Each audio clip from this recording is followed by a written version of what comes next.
En ce temps-là, quand Jésus apprit l'arrestation de Jean le Baptiste, il se retira en Galilée. Il quitta Nazareth et vint habiter à Capharnaüm, ville située au bord de la mer de Galilée, dans les territoires de Zébouloun et de Naphtali. C'est pour que soit accomplie la parole prononcée par le prophète Isaïe.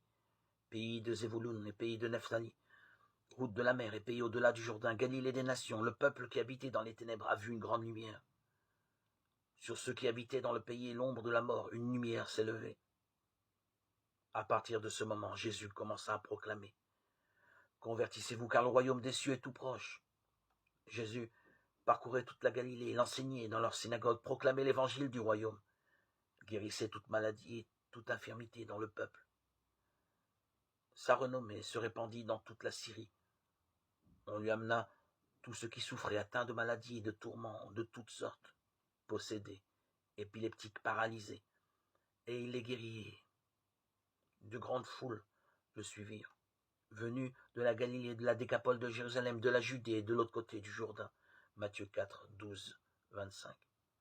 Dans le premier évangile, les débuts du ministère de Jésus sont aussitôt suivis par une retraite face à une menace. Jésus se trouve avec le Baptiste, en Judée, près du Jourdain. Quand Jean est arrêté, Jésus s'éloigne. Aux yeux de Matthieu, ce repliement vers des contrées lointaines permet d'accomplir une promesse divine. La bonne nouvelle du salut est maintenant offerte à ceux qui sont apparemment loin de Dieu.